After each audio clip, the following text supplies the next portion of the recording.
There's nothing more quintessentially Western than taking amazing fundamental ideas created by brilliant minds of the past and then getting them completely wrong. And in this video, I'm going to talk about Stoicism, or how people really, really misinterpret what Stoicism is and how to apply it to their daily lives.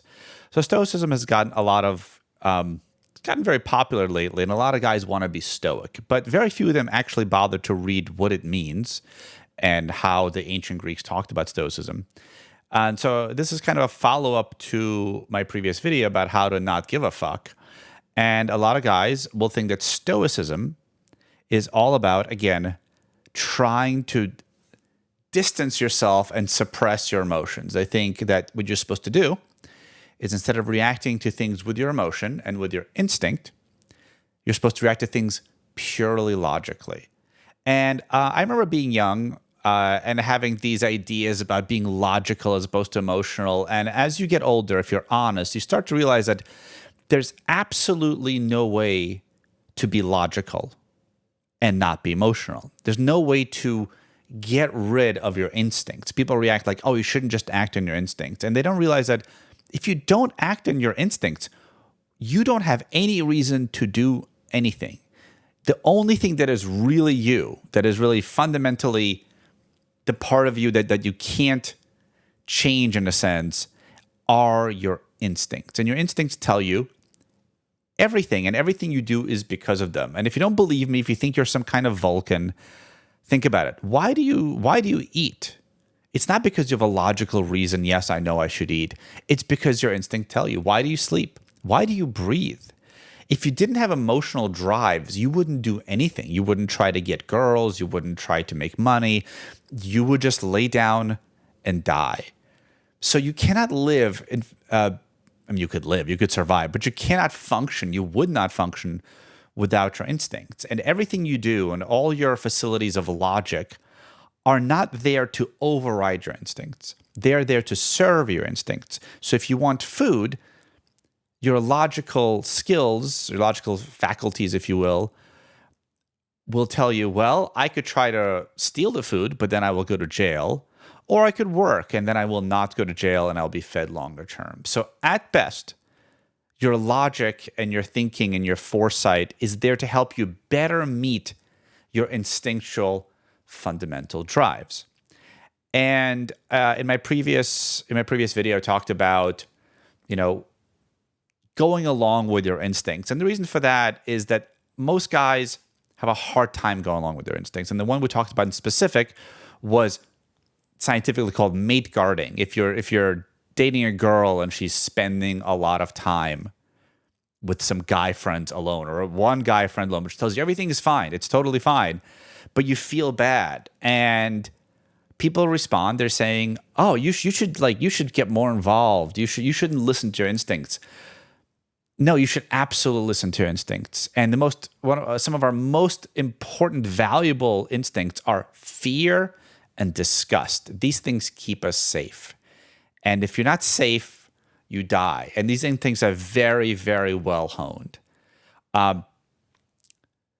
There's a reason you don't eat crap from the floor, right? If you see some poop on the floor, you don't think, you know what, I'm going to try it out. And you don't need any logic. You don't need a PhD in biology. You don't need to know about infectious diseases. You know better not to touch it and not to put it in your mouth. That's the instinct of disgust. And as people, our instinct of disgust is very fine-tuned. We're not only disgusted by physical things, but we also have an instinct of disgust towards social contagion or potential negative, yucky future events. So people who seem like they might be diseased in some way, whether they're diseased physically or they're diseased psychologically. Like if you see a crazy raving person on the train, they may not be physically sick, but you get the same reaction. You're like, okay, I should keep away from that. And that's the same thing that tells you that if your girlfriend is spending a bunch of time with some guy alone, that you should be worried. That's why it attacks you. It gets you at your core. And here's the thing. Most of these negative instincts are usually right. And even if they're not, there's almost no reason not to act on them and almost no reason to try to avoid them.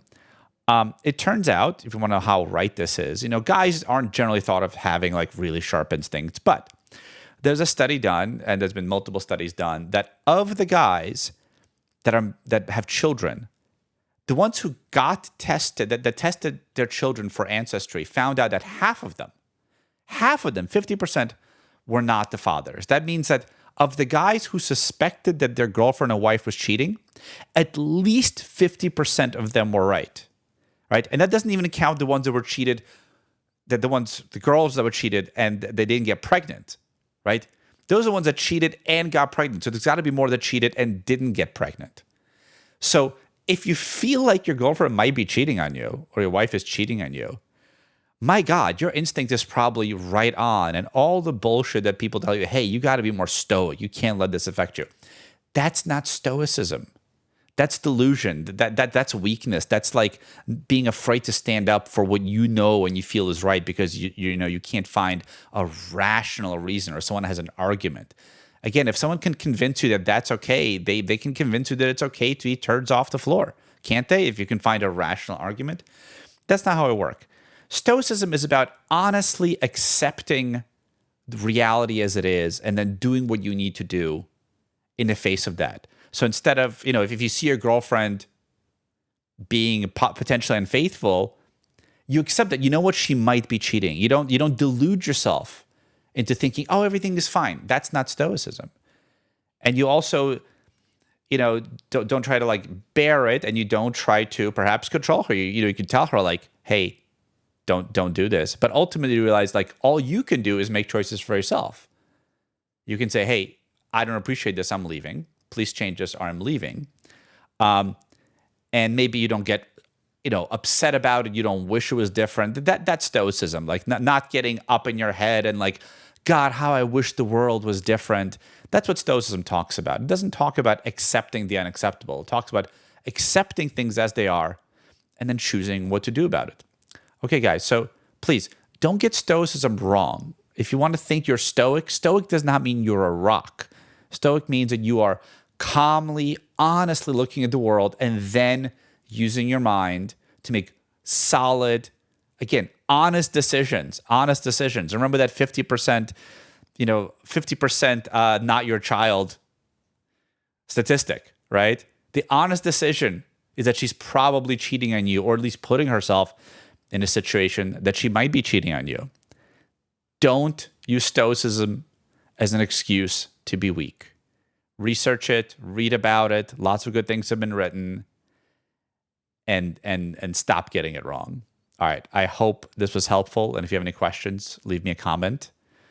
Stop lying to yourself, guys. Thank you.